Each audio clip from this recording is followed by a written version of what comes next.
Don't play with it, don't be dishonest. Your family and friends, your aunties, your mamas, your cousins, everybody has always operated like this. So there's nobody around you. There's no outside perspective to tell you, okay, so we back. And clearly I'm still in the car. But I gotta keep showing up and being consistent. So until I get my space together, this is where we at, okay? And today we're gonna be talking about just therapy and healing and like self-confidence and just like getting to a space where you really, really love you, okay? And just actively making the choice that just because that's what it's always been, and I know y'all heard that fucking pothole, and I'm a huge advocate for it. You will always hear me positively speak about therapy. I know people don't want to sit down, they don't want to talk about their problems, but the only way for you to fix a problem is to address it. So let's talk about therapy for a little bit, okay? So my question to you is like, what do you feel like is preventing you from getting to where you want to be? You know, because I honestly feel like life is a series of choices. Like every moment you have an opportunity to choose something different. And you know, I talked about this in my first video, just about how I believe your life is yours to do what you want to do with it.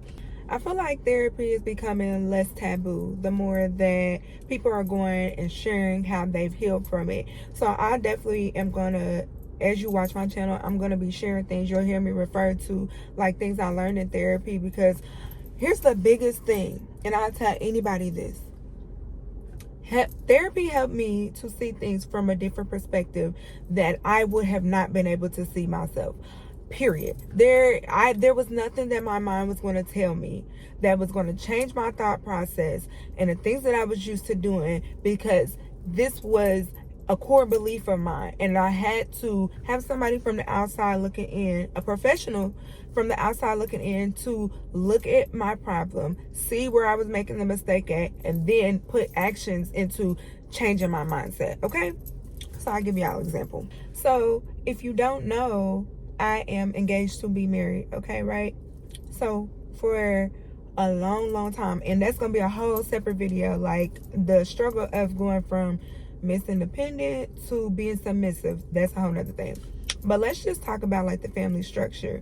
I didn't grow up in a 2-parent household. I grew up, my mom and dad were divorced, got divorced when I was young, and we've always, you know, that's how it's always been. My mom didn't remarry until we were a lot older. So, you know, she was focused on like taking care of her kids, making sure we were straight. Like she wasn't about to have no man in and out of her house, you know, and I love her for that and I appreciate that. So one of the things that was a core belief of mine was that like all men are terrible. They ain't shit. That's just is what it is. There was nothing that you could tell me that would make me believe that like there were decent men that existed on this earth. I had little respect for them. I just felt like they here, you know, they serve their purpose when intended, and that's it, you know. Mindset was very limited. Like it was such a small perspective of a whole world of men, right? But let me explain to you that came based off of being raised by a single mother who, you know, did everything. She was independent. She always taught me how to be self-sufficient. I'm the oldest kid. Like I learned everything fast. I grew up fast, you know, and there was never a man around. I didn't have those examples. I didn't have positive role models, because even though my dad was involved in my life, like that's a whole other thing. But so you have my super independent mom, and then I had my dad who was like always like, he would teach me shit. Like we literally would be standing there painting a wall, and he'd be like, you need to know how to paint this wall like this because these men aren't shit, and like you may not have a man, so you need to be able to do this yourself. So from a very, very young age, like I was always raised to believe that like men aren't shit and you may not have a man. So like, you know, of course that spills over into the men that I'm dating, the ones that I'm dealing with. I'm getting my own money, I'm a boss, like, you know, the men are disposable to me. So I didn't have the respect for men because I was always raised to believe that I didn't need a man. It's easy for you to believe this, and then as you get older, and like I'm seeing my family members, they having babies by these ancient men. I'm seeing my clients, like they're dealing with these ancient men. Like I was exposed to more negative experiences or thought processes, even if I didn't experience it myself, but like just my whole thought process around men was just negative.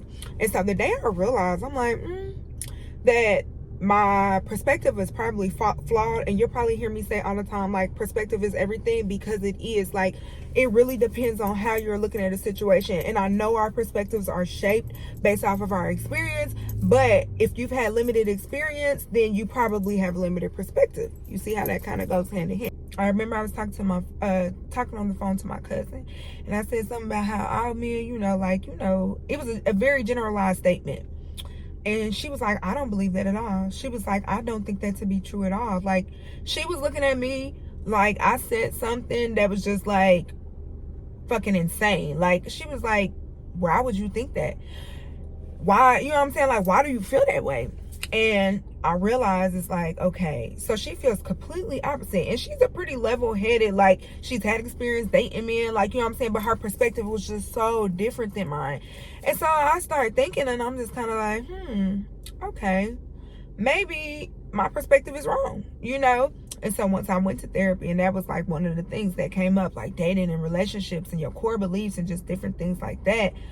She was like, you realize that, like, you have put all the millions of men in the world into one category. And she was like, it doesn't even make sense mathematically. Like, it's impossible. If you even want to look at it from a scientific perspective, like, you cannot generalize all men like that. Like, and I was just like, okay. So now I'm starting to, like, my mind is starting to open up to, like, okay, maybe all men aren't terrible, you know, but you still have to combat your belief, your core beliefs. You still have to combat what you have already known to be true in your mind for so long. And now you have to start making decisions off of your new information, and you still have to move. You have to start moving different because you know better. You know what I'm saying? Now you know better, but you also still are in battle with what you already believe to be true because of your experiences. And I say all of that to say, like, at the end of the day, you have to choose. Like, okay, now I know better. I got this information. I'm going to be open to this. I'm going to be open and receptive to all men are not terrible. Okay? And, like, now I got to change everything. Like, I can't talk shit to these men like that no more. I can't be my aggressive, strong, independent woman. Like, that's not, and we'll get to that in another thing, but, like, that's not an attractive quality in a woman. And it's just not. It is what it is. If you feel like, oh, that's who I am, I'm strong, I'm this boss bitch, cool. Like, okay, but, like, I promise you, and we could talk about it later, that's not an attractive quality in a woman. So my therapist, like, literally, like, this was something that we struggled with for a while because, like, I just really believed that shit to be true. And so, you know, she used to give me exercises. She used to give me homework. Like, one of my homework assignments was she had me watch, like, family shows where there was a strong male presence. Like, there was a dad there. He was there. Not some, lazy, don't take care of his family. Not none of those kind of narratives. Like, healthy black family structures, because I didn't have no examples of that. Like, I remember sitting on a panel and somebody asked me, they kind of got, like, into our personal lives, and they asked me, like, what does a healthy relationship look like to you? And at that time, I didn't fucking know. I had no idea what a healthy relationship looked like because I've never fucking seen this shit. So it was a situation where I really had to be, like, my mind had to be retrained to be open, be receptive, and to even understand and know what a healthy relationship, a strong, positive male presence looks like. So it took for me to say, okay, I'm open to this. I'm choosing to look at this differently than I always have. But my mind, there was nothing that you could tell me, because I believed those things so strongly. There was nothing that I could have told myself. It took for me having that outside perspective from a licensed professional to tell me, like, hey, you are generalizing men. You may possibly be potentially keeping yourself, and I know that I was, because, like, I didn't take men seriously. Like, when I'm bored, I'm done with you.